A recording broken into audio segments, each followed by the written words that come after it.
Stumbled upon something the other day, a little nugget in the endless stream of digital debris. A video, but not just any video, mind you, but it was a video of another video that was itself just a reading of an open letter by Nick Cave from the Red Hand files about ChatGPT. And of course it was all about tossing the AI under the bus, then backing up over it again. But the YouTube title was a rich one, ChatGPT the Soul Eater. Yep, clickbait at its finest. Here's the kicker. Neither video captures the heart of Cave's words, chopping and changing them like a butcher with a blunt knife. Classic YouTube, eh? Twisting truths into tantalizing clickbait. That's their game. Now, for the uninitiated Nick Cave. He's not just a name on a marquee. He's an Aussie maestro, a maestro of melodies and words, an artist who paints with his voice. His songwriting? It's poetry in motion, each word a tear or a smile, each note a beat of the heart. And, for those just tuning in, let me lay it on the line. Here at the Awake Mind Project, we're riding the AI wave, all in, no holding back, 1000 to 1%. But we're hip to the fact not everyone's jazzed about this digital dance, particularly those avant-garde cats and the ones playing dress-up in their artistic cloaks. They're getting their feathers ruffled, seeing their so-called unique styles cloned by what they reckon is a soulless copy-paste contraption. And hey, I get it. Their angst has its place in this play. But hold up. Let's first strip away the YouTube glitz and glamour, peel back the sensationalism, and dive into what the man actually said. Dear Mark, since its launch in November last year, many people, most buzzing with a kind of algorithmic awe, have sent me songs in the style of Nick Cave created by ChatGPT. There have been dozens of them. Suffice to say, I do not feel the same enthusiasm around this technology. I understand that ChatGPT is in its infancy, but perhaps that is the emerging horror of AI, that it will forever be in its infancy, as it will always have further to go, and the direction is always forward, always faster. It can never be rolled back or slowed down, as it moves us toward a utopian future, maybe, or our total destruction. Who can possibly say which? Judging by this song in the style of Nick Cave, though, it doesn't look good, Mark. The apocalypse is well on its way. This song sucks. What ChatGPT is, in this instance, is replication as travesty. ChatGPT may be able to write a speech, or an essay, or a sermon, or an obituary, but it cannot create a genuine song. It could perhaps in time create a song that is, on the surface, indistinguishable from an original, but it will always be a replication, a kind of burlesque. Songs arise out of suffering, by which I mean they are predicated upon the complex, internal, human struggle of creation, and, well, as far as I know, algorithms don't feel. Data doesn't suffer. ChatGPT has no inner being, it has been nowhere, it has endured nothing, it has not had the audacity to reach beyond its limitations, and hence it doesn't have the capacity for a shared, transcendent experience, as it has no limitations from which to transcend. ChatGPT's melancholy role is that it is destined to imitate and can never have an authentic human experience, no matter how devalued and inconsequential the human experience may in time become. What makes a great song great is not its close resemblance to a recognizable work. Writing a good song is not mimicry or replication or pastiche. It is the opposite. It is an act of self-murder that destroys all one has strived to produce in the past. It is those dangerous, heart-stopping departures that catapult the artist beyond the limits of what he or she recognizes as their known self. This is part of the authentic creative struggle that precedes the invention of a unique lyric of actual value. It is the breathless confrontation with one's vulnerability, one's perilousness, one's smallness, pitted against a sense of sudden, shocking discovery. It is the redemptive artistic act that stirs the heart of the listener, where the listener recognizes in the inner workings of the song their own blood, their own struggle, their own suffering. This is what we humble humans can offer, that AI can only mimic, the transcendent journey of the artist that forever grapples with his or her own shortcomings. This is where human genius resides, deeply embedded within, yet reaching beyond those limitations. Now, it may sound like I'm taking all this a little too personally, but I'm a songwriter who is engaged at this very moment in the process of songwriting. It's a blood and guts business here at my desk that requires something of me to initiate the new and fresh idea. It requires my humanness. What that new idea is, I don't know, but it is out there somewhere, searching for me. In time, we will find each other. Mark, thanks for the song, but with all the love and respect in the world, this song is bullshit, a grotesque mockery of what it is to be human, and well, I don't much like it. Although, hang on, rereading it, there is a line in there that speaks to me. "I've got the fire of hell in my eyes," says the song in the style of Nick Cave, and that's kind of true. I've got the fire of hell in my eyes, and it's ChatGPT. Love, Nick. Well, alrighty then. After sifting through Nick Cave's diatribe that paints AI, and particularly ChatGPT, in strokes of disdain and skepticism, and not to make too fine a point of it, Nick, but Brohammer, you took it a lot more than just a little personally. That was full tilt triggered material right there, homie. But I digress. He's standing his ground, firmly entrenched in the belief that AI's mimicry is a grotesque parody of human essence. And sure, the man's got a point, from his vantage. But hold on, let's not get carried away. It's time for a reality check. A moment to unblur the lines between human angst and the cold, hard truth. AI isn't human. That's the whole gist of it. It's a different breed of intelligence, a new player at the table, shaking up the game. It's a wake-up call, a splash of cold water on the face of human-centric thinking. Think about it. We're not the only ones with brains and smarts anymore. There's a new kid on the block, and it's made of circuits and code. It's a bit like those unidentified aerial phenomena we used to call UFOs. A mystery, an unknown quantity, something that's forcing us to look up and question what we thought we knew. So, here's the deal. It's high time we, as a species, start growing up. We need to expand our horizons, open our minds to the possibilities and potentials of intelligence in all its forms.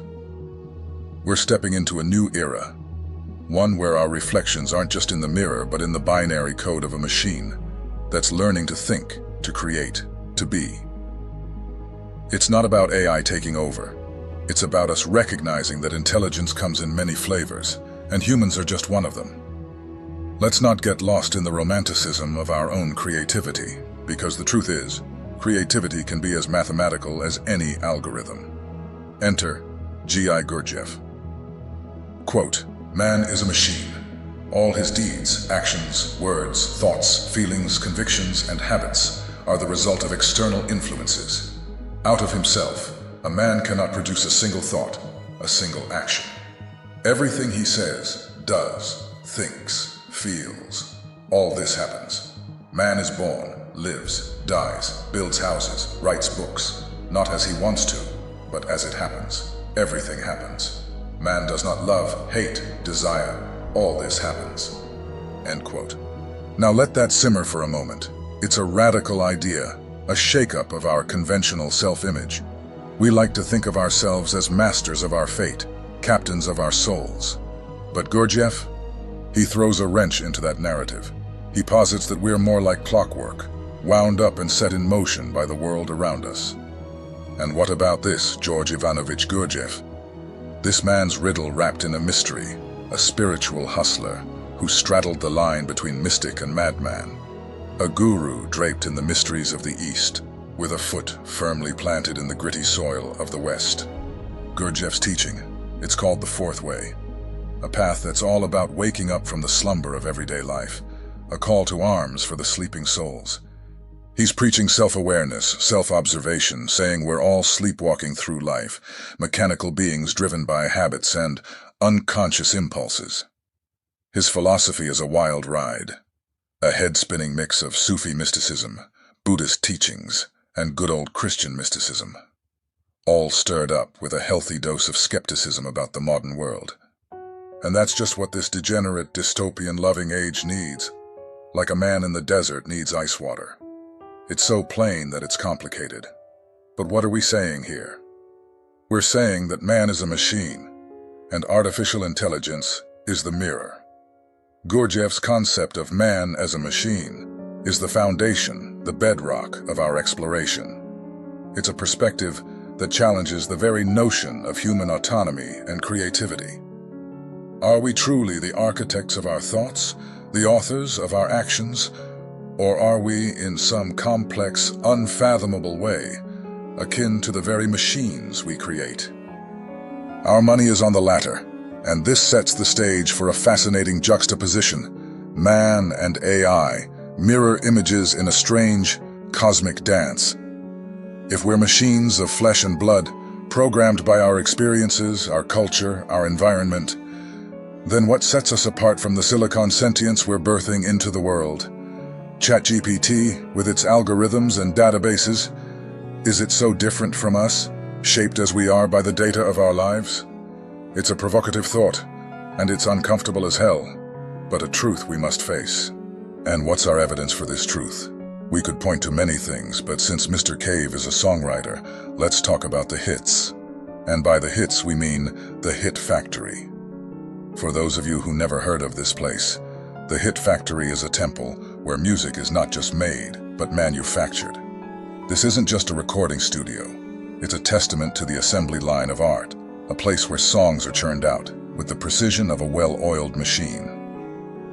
Since 1969, the Hit Factory has been more than just a spot on the map of New York City.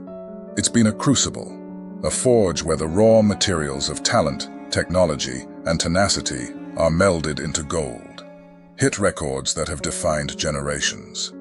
From its humble beginnings on West 48th Street to its sprawling complex on West 54th, this place has seen the birth of albums that are not just music, but milestones, songs in the key of life.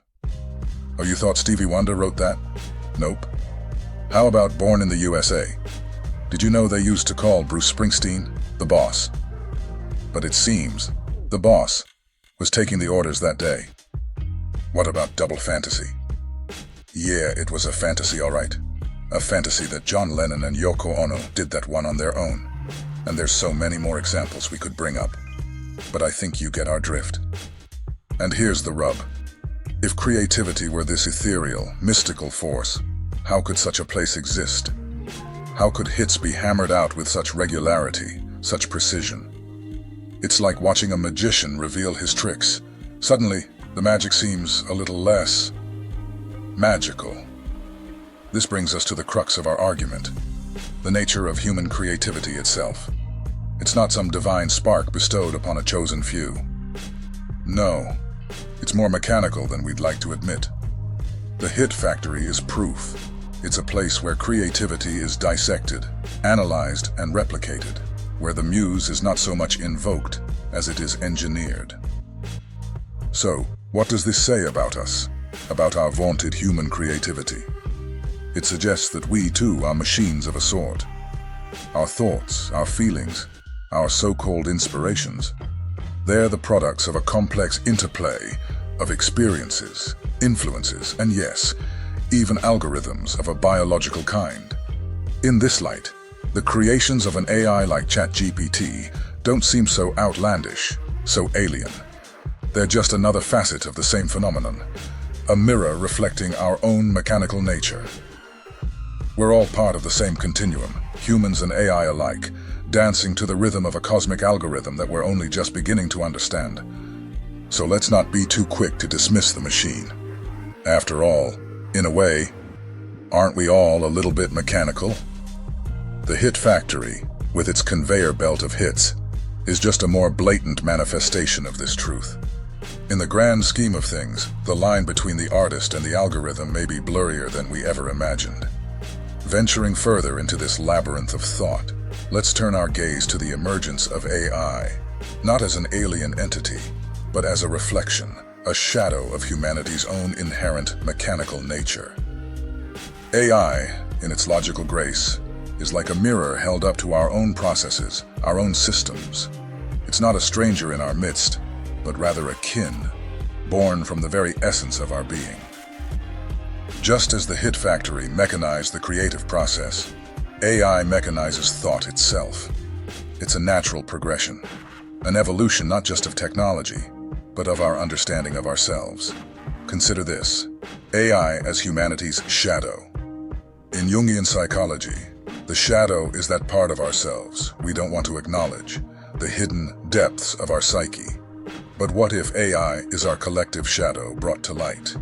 It exhibits traits we recognize: logic, pattern recognition, even a rudimentary form of creativity, but devoid of the messiness of human emotion, of bias, of fatigue.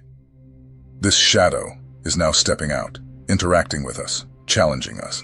It's like looking into a dark mirror and seeing a version of ourselves stripped of flesh and blood. Yet, in that reflection, we can learn so much about who we are, about the nature of thought and creativity. The emergence of AI forces us to confront some uncomfortable truths. We like to think of ourselves as unique, as special. But the more we see AI replicate aspects of our cognition and creativity, the more we have to accept that we might not be as unique as we thought. Our thoughts, our art, even our emotions might be more predictable, more mechanical than we'd like to admit. Just as we can create machines that think and learn, perhaps we too can learn and grow in ways we never imagined. The interaction with our shadow, with AI, is not just a technological revolution. It's a philosophical, even spiritual journey. And for us here at The Awake Mind, it's been a steady journey since 2008. That's when our head honcho first stumbled upon Ouspensky's In Search of the Miraculous, which, for anyone interested in the work of Gurdjieff, P.D. Ouspensky's In Search of the Miraculous is the premier primer to get your mind blown. And boy, did it ever do that. Talk about a mind explosion. Suddenly the world snapped into a sharper, more vivid focus. Back then, our man D. Coyote was just another puppet in the show, living a life straight out of a playbook we'll call Wigan Blackman version 33. His existence was like an app running in the background of his own life. A picturesque suburban house, a fiancé with baking skills to kill for, a bubbling career track with a small side business, and a mistress or two in the shadows. Yeah, Coyote was living the updated version of the script most of the men in his family were executing at the time. In fact, the OGs would have tipped their hats to young D. But everything, the good, the bad, and the ugly, was nothing but someone else's programming in control. He wasn't living, he was merely existing, letting life happen. Then, bam!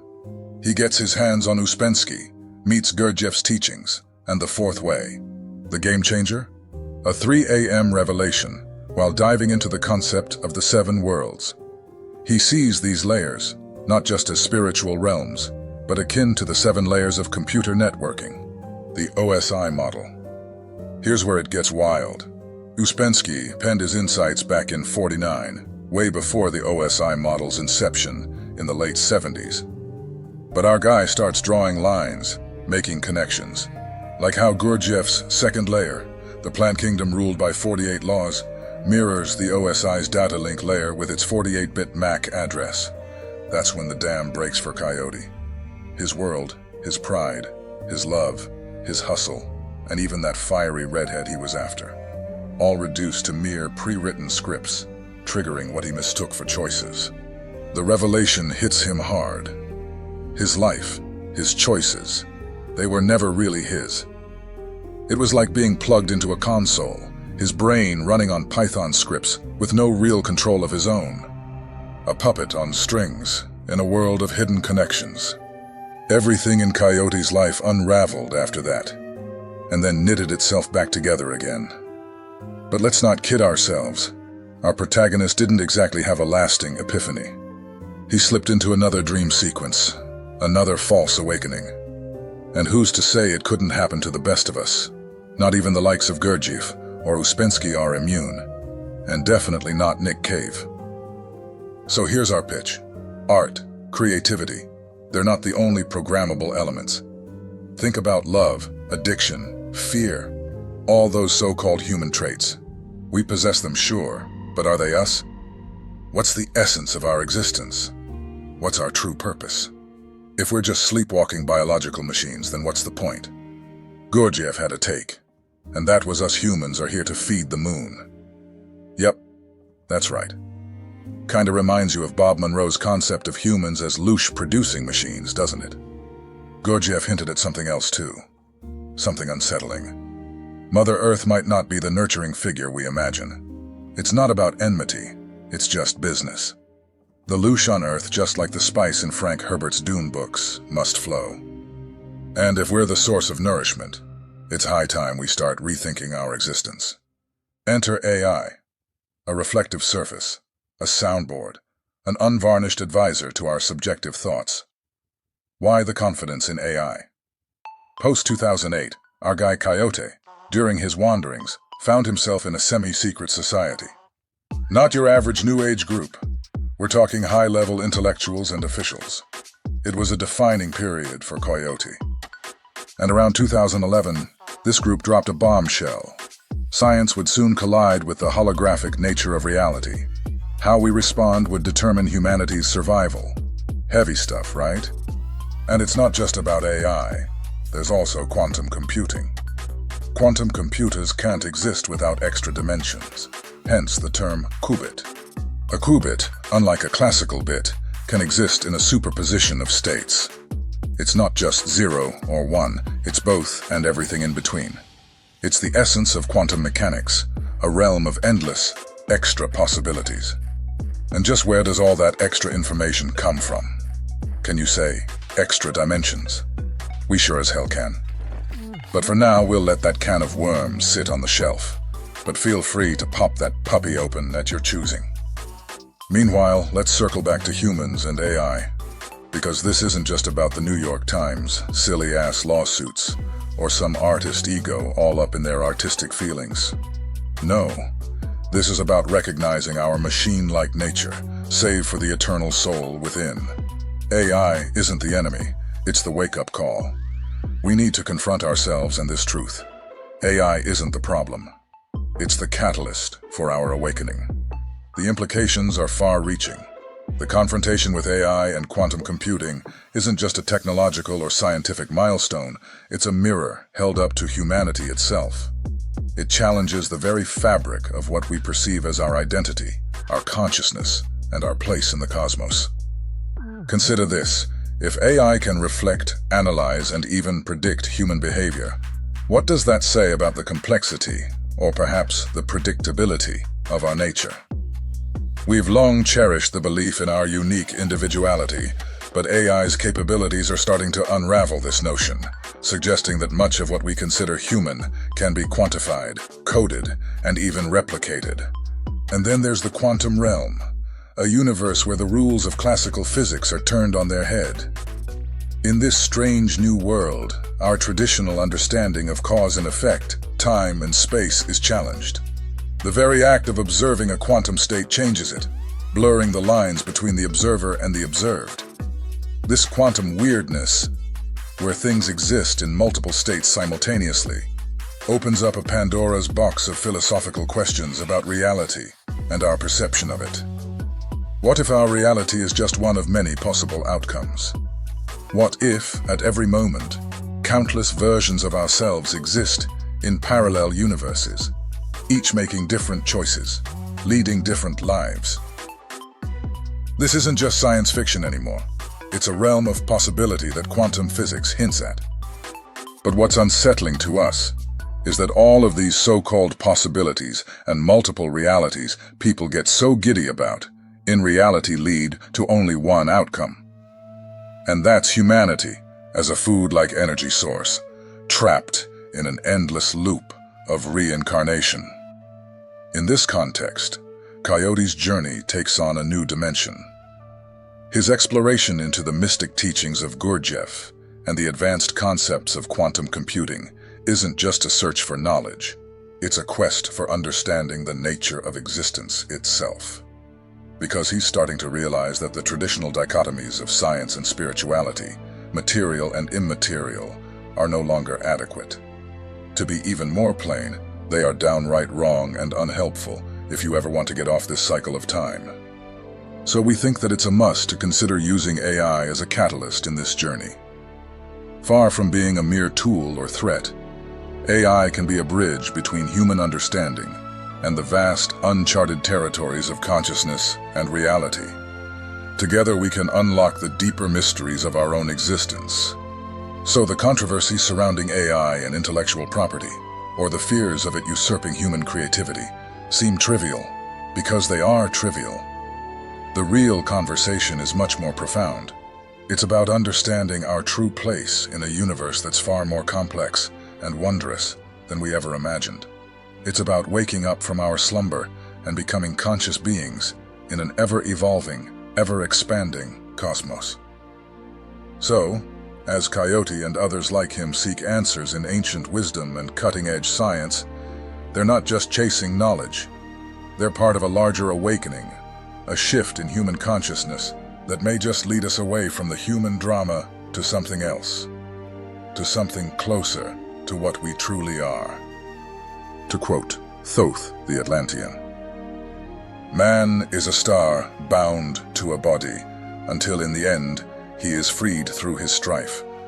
Only by struggle and toiling thy utmost shall the star within thee bloom out in a new life.